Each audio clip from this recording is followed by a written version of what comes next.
Hey again everyone, and welcome back to the channel for the next installment in our new figure showcase series, where we take a look at a recent release that I'm adding into my collection.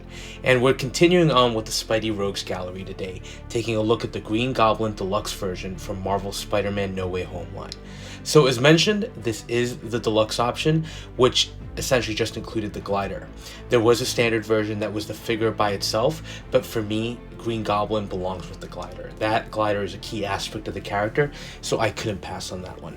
So I've shared my feelings about the movie multiple times with some of the other Spider-Man No Way Home releases. So for this one, let's just focus on this version of the Goblin.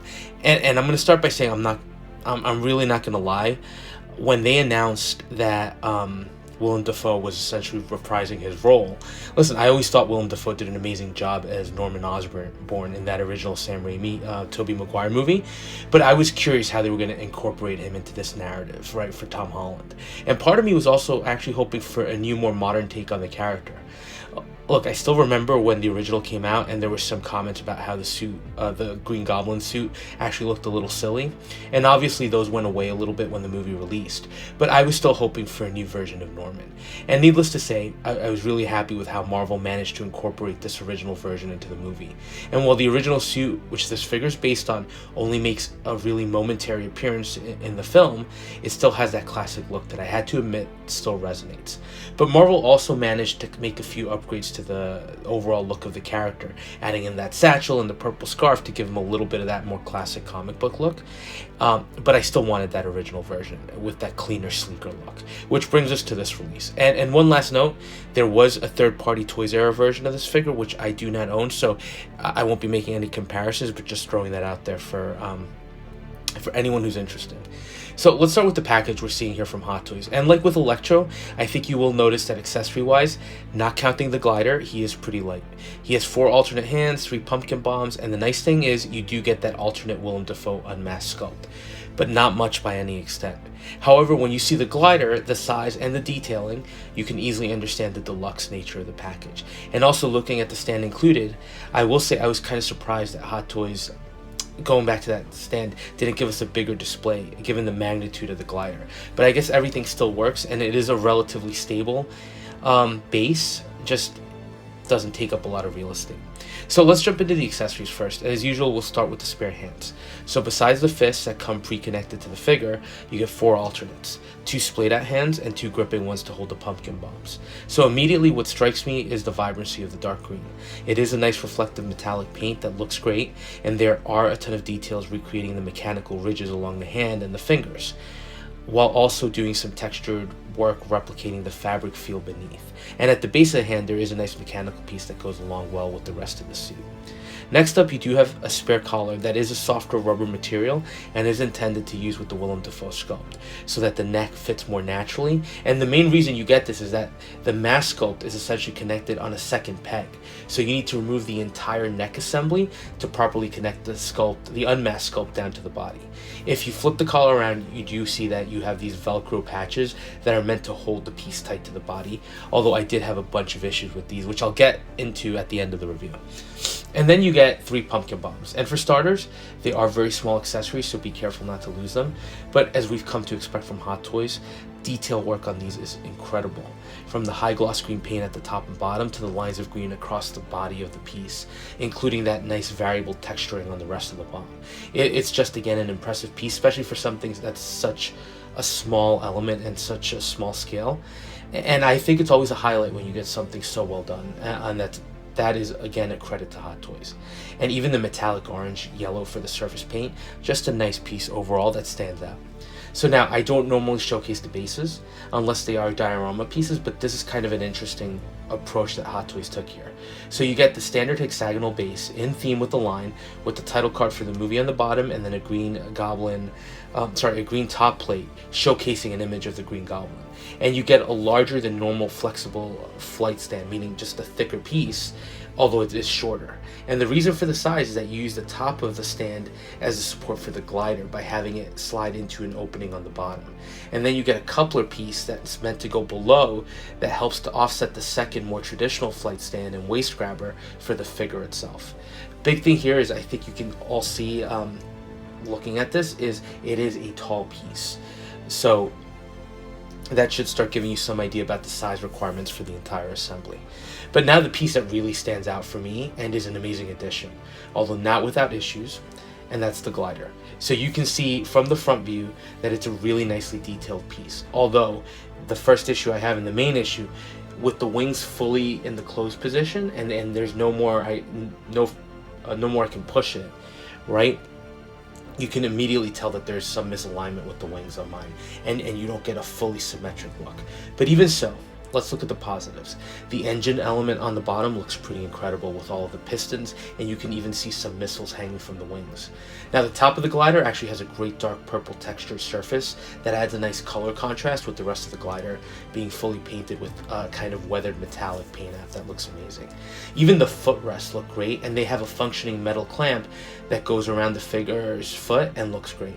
In addition, the blade attachments at the front of the glider look incredible, but I do feel like you have to be super cautious because if this drops, those things are going to snap off. Now from the back, you can see the nice engine projection, as well as some nice almost golden-like metallic pieces on the rear that really do give the glider a nice pop. Although honestly, unless you have this rotating on a stand, you'll never really see these details. But it's a great attention by Hot Toys to do that even with that in mind. Although here you can also see, honestly, the misalignment in the wings on my piece. Is that misalignment enough to bug me? Yeah, it bugs me, but I can live with it. Now on the underside, you have all the nice metallic silver paintwork that just looks like a nice stainless steel, and you can see the detail work on the pistons and the missiles, as well as the peg for the primary support. Honestly, this is a surprisingly, at least for me, complex design that has a feeling of finesse to it, and even with some of the issues I'm noticing, it's still pretty impressive. Now the other highlight for me is the light up feature. Glider really comes to life with the green engine light up effects. It is a nice ominous glow. My only complaint here, it's all run on button cells, and I think this really deserved a USB power-up feature. Glider looks great on its own without the lights on, but once you turn those lights on, it really feels like there's a key, they're a key element to the piece that has to be on during display. So this is one that I'll be looking to kind of USB hack, because I think I want to keep it on all the time to really have it pop. So look, that was a lot on the glider, so let's switch over to the figure itself, and we'll start with the helmeted sculpt. And honestly, it looks incredible. Now look, was the helmet hokey at first? I did think so when the first movie came out, but there's no denying it's kind of a really sinister design. Gold in the eyes looks great, and the molded features for the brows, the cheekbones, the elongated skull and ears all look awesome for a helmet piece.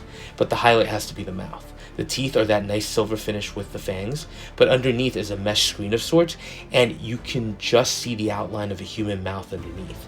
That mouthpiece is actually removable for recreating scenes where Norman is holding the mask. So that's a really amazing attention to detail by Hot Toys there.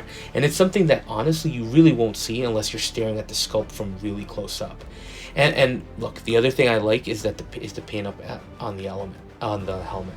The metallic green isn't perfect or pristine. There is some weathering being shown here that looks great, so definitely a nice look. Now the second sculpt is the Laughing Willem Dafoe one, and this is another insane sculpt by Hot Toys, meaning it's just incredibly realistic. First of all, it looks like him. Granted, because of the expression, it's also a little atypical, but that looks like Norman Osborn to me with some of his crazy antics in the movie.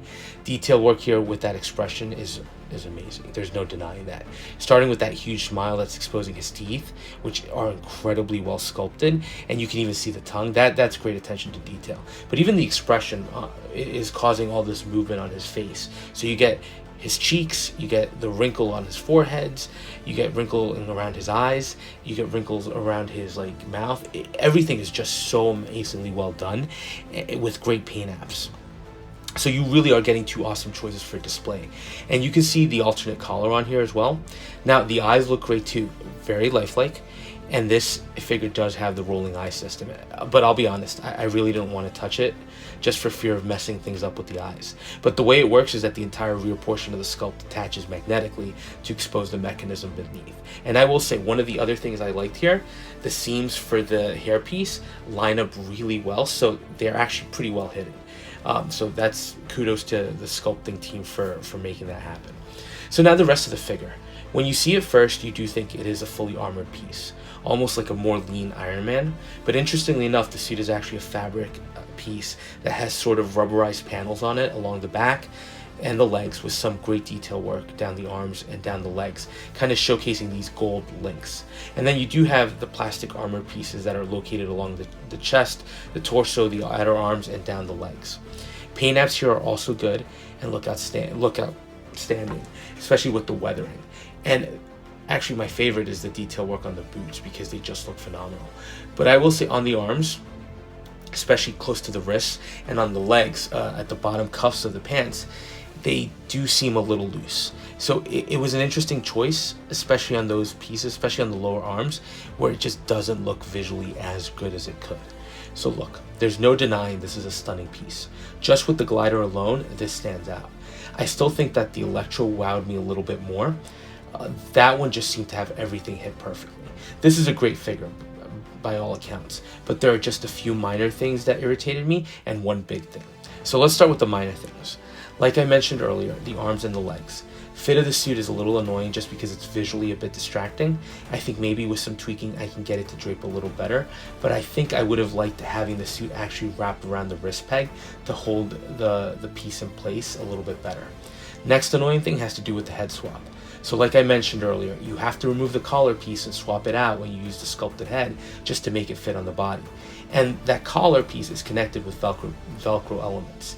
The issue here is that the Velcro on the suit is really securely fastened to the body. So of course when you remove the collar with both versions, the piece of Velcro on the collar stayed behind. So it became detached from the piece. So the glue on the collar is just not strong, or not as strong as they should be.